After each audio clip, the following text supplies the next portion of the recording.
Shalom, shalom frères et sœurs en Christ et bienvenue à la Rhapsodie du lundi 18 avril 2022. Rhapsodie écrite par le pasteur Chris Oyakhilome et la lecture vous est offerte par les vérités de l'évangile.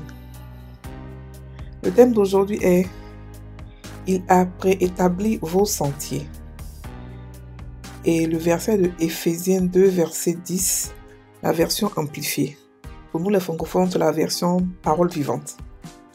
Il dit « Car nous sommes l'ouvrage même de Dieu, son œuvre, récréé en Jésus-Christ, né de nouveau, afin que nous fassions ces bonnes œuvres que Dieu a prédestinées, préparées d'avance pour nous, prenant les sentiers qu'il a préparés d'avance, afin que nous y marchions, vivant la bonne vie qu'il a préétablie et apprêtée pour nous, afin que nous la vivions. » Fin du verset.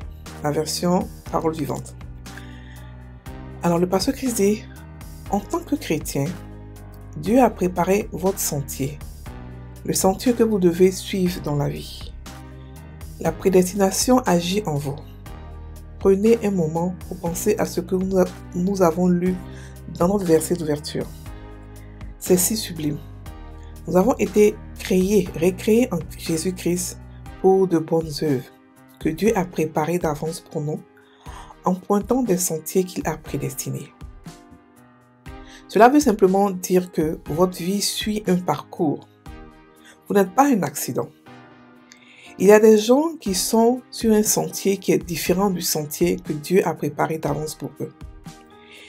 Ils vivent dans la mauvaise maison, dans la mauvaise ville. Ils sont allés dans la mauvaise école. Ils ont de mauvais amis. Certains sont dans le mauvais travail ou la mauvaise entreprise. Ils ont de mauvais partenaires et sont dans de mauvaises associations dans la vie. Ils ne savent pas que Dieu a préparé un sentier spécial pour eux. Ainsi, ils s'efforcent et luttent dans la vie. Chacun a un sentier bien défini qu'il est censé suivre. Si vous ne le savez pas, vous penseriez que la vie est juste selon les impulsions. Par exemple, peut-être après avoir obtenu votre premier diplôme universitaire, vous décidez d'avoir un second diplôme. La question que je me pose est pourquoi? Peut-être que c'est que vos parents ont dit, peut-être que vous aimez juste l'idée d'avoir un second diplôme. Ou peut-être que vous avez vu vos amis opter pour cela et vous avez décidé de joindre le wagon. Mais aviez-vous une fois demandé à Dieu si cela est conforme à son plan et son objectif pour votre vie? Beaucoup de personnes ne se soucient pas de découvrir le plan de Dieu pour leur vie, encore moins de s'assurer qu'ils l'accomplissent. Mais c'est la chose la plus formidable dans cette vie. Découvrir l'objectif de Dieu et l'accomplir. Soyez sages et sachez que vous avez besoin de parler à Dieu par rapport à ce que vous devez faire, la direction que vous devez suivre, parce que tout ce que Dieu veut que vous accomplissez dans la vie a été préparé d'avance. Si vous voulez obtenir le meilleur de Dieu, si vous voulez vivre dans sa volonté parfaite, vous devez marcher dans le sentier qu'il a prédestiné pour vous. Et c'est un sentier de justice, de grande gloire, de grandeur et de victoire infinie. Gloire à Dieu. Alléluia. Fin de la Rhapsodie. Aujourd'hui, le pasteur nous parle des sentiers que Dieu a préétablis, préparés d'avance pour nous. Et ce sont des sentiers qui sont des sentiers formidables à prendre. Il nous explique ici que beaucoup de personnes ont peur de connaître ce que Dieu veut pour eux parce que ils se disent que Dieu va forcément les envoyer être des pasteurs ou des prophètes ou des... Non. Nous ne sommes pas tous des pasteurs, nous ne sommes pas tous des prophètes. Nous avons chacun un sentier que Dieu a mis pour nous. Le sentier ne veut pas dire que c'est une destinée qu'il faut forcément... C'est-à-dire que c'est comme si c'est fini. C'est-à-dire que c'est cela que tu dois faire et c'est fini. Non, il veut seulement dire que vous avez une mission dans cette vie. Vous avez une mission que vous devez accomplir. La mission, c'est quoi? C'est la raison pour laquelle vous êtes venu dans ce monde.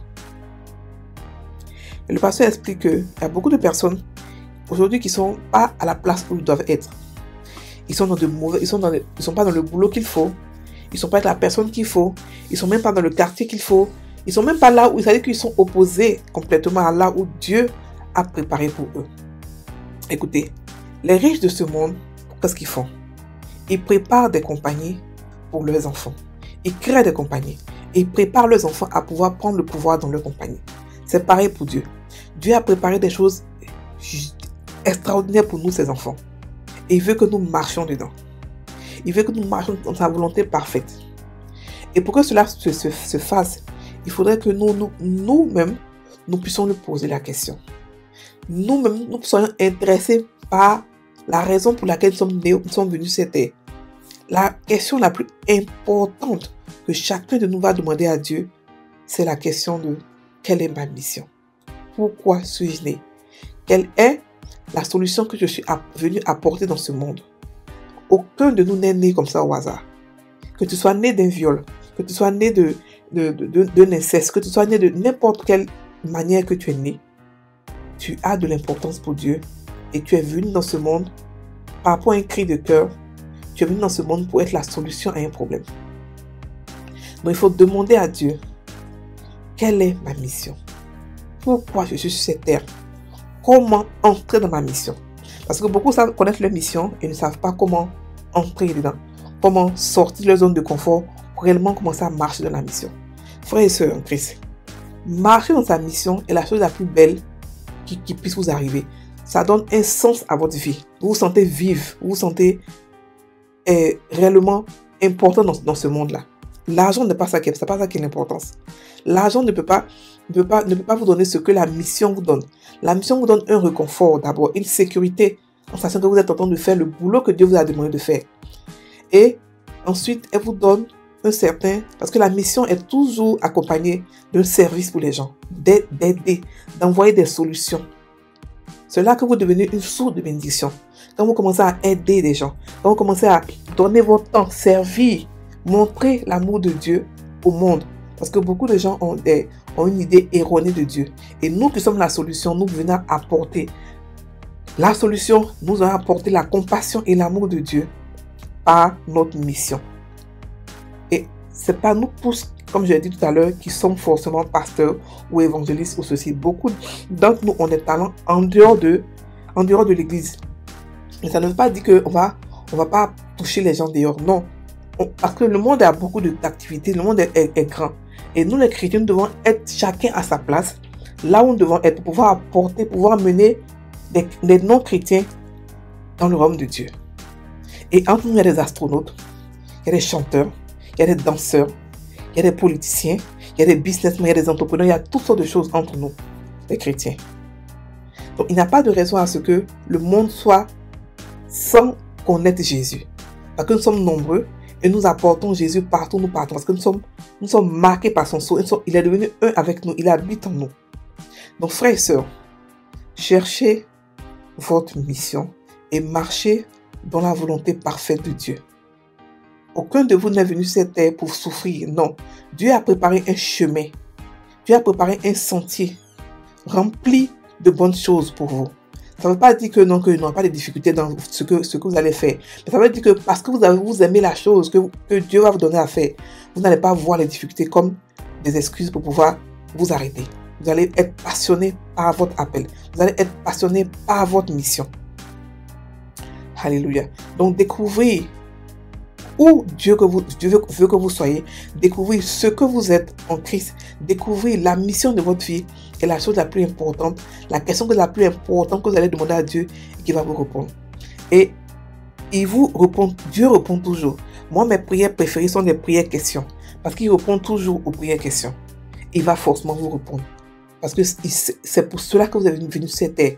Donc c'est une question à laquelle il ne tarde pas à répondre. Posez la question en prière. Étudiez la parole de Dieu. Vous verrez quel est votre appel. Quelle est votre mission. Alléluia. On va maintenant faire la confession. La prédestination agit en moi. Ma vie a un dessein avec Dieu. car il me conduit par son esprit dans les sentiers qu'il a prédestinés pour moi.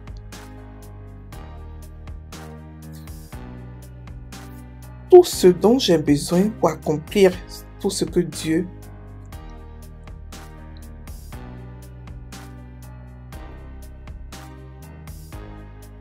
m'a appelé à faire est disponible en surabondance.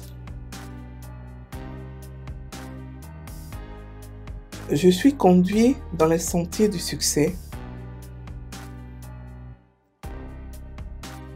de la victoire et de la prospérité infinie. Au nom de Jésus. Amen. Frères et sœurs en Christ, chaque matin à 5h GMT, nous faisons une prière de 1 heure, une prière de 30 minutes sur YouTube, la chaîne Les Vérités de l'Évangile, plus l'explication de la Rhapsodie. Vous pouvez nous joindre, vous êtes les bienvenus. Passez une très bonne journée.